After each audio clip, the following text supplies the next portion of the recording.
président de la République qui dissout l'Assemblée nationale par surprise, suivi d'une campagne électorale survoltée, pour un résultat très loin des attentes.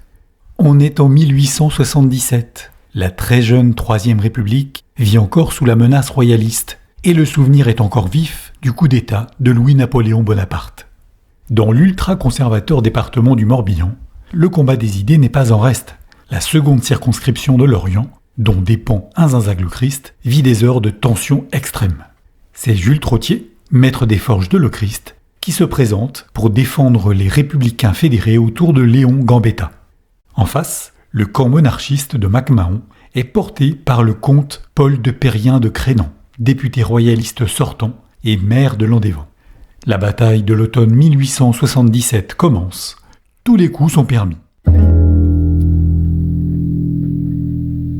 Depuis 1873, c'est un monarchiste qui préside la République, le maréchal-duc de MacMahon.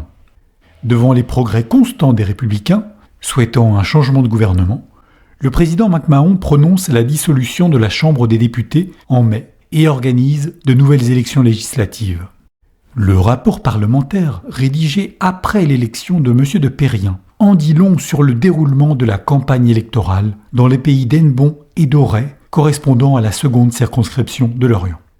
Inquiet des progrès des idées républicaines au sein des populations laborieuses, paysannes, maritimes et ouvrières, le camp monarchiste, dominé par l'aristocratie terrienne, n'entend pas céder sur ce qu'elle considère comme sa sphère d'influence légitime. La candidature de Jules Trottier causait probablement les plus vives craintes, et la campagne en faveur de Paul de Périen prend une tournure très offensive. Les services de l'administration, à commencer par le préfet du Morbihan, jouent de toutes leurs prérogatives et au-delà, jusqu'à l'emploi de menaces et intimidations. À grand renfort d'affiches et de brochures, il est recommandé aux sous-préfets, aux maires et aux fonctionnaires du département d'agir énergiquement en faveur de la candidature de Périen.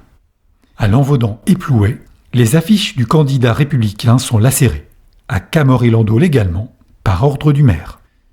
Un verre d'eau-de-vie ou une chopine de cidre sont offertes contre la promesse d'un vote pour le candidat sortant, dans les auberges de Plougoumelaine, Plunerette, Plouarnel et Auray.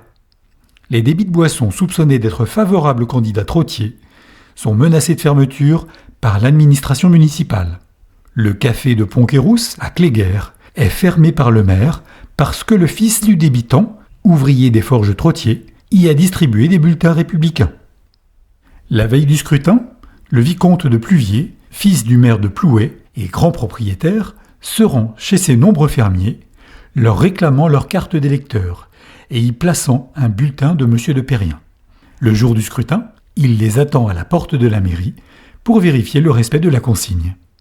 Le jour du vote, à Quévin, le maire harangue ses concitoyens à la sortie de la messe pour qu'ils votent en faveur du candidat officiel.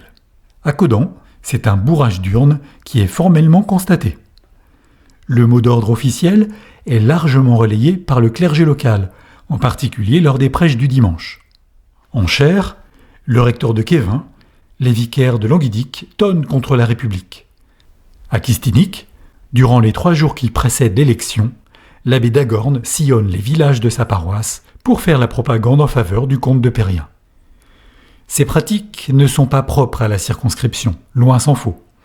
L'écrivain Jean-Marie Desguignette est le témoin truculent de manipulations et trafics d'influence qui ont lieu dans la première circonscription de Quimper en faveur du candidat conservateur officiel Jean-René Bolloré, l'entrepreneur propriétaire des papeteries d'Audet en Ergué-Gabéric. Au terme du dépouillement de ce scrutin hors norme, le comte de Périen est logiquement réélu député et l'élection est validée. Le candidat républicain modéré Jules Trottier l'emporte cependant dans les villes d'Auray et d'Hennebon, dans l'ouvrière Caudan, futur Lanester, et les communes de la baie de Quiberon. À Azinzac-le-Christ, il fait presque jeu égal avec le candidat monarchiste. Le pari des royalistes est perdu. Le camp républicain conserve la majorité des sièges à l'Assemblée. Le pays ne veut pas d'une restauration monarchique. Cette première expérience électorale nationale de Jules Trottier n'entame pas sa combativité politique, qui aura l'occasion de s'exercer jusqu'à sa mort précoce en 1893, l'année même où le pleumeurois Eugène Le Coupanec parvient à faire basculer la seconde circonscription de Lorient dans le camp de la République.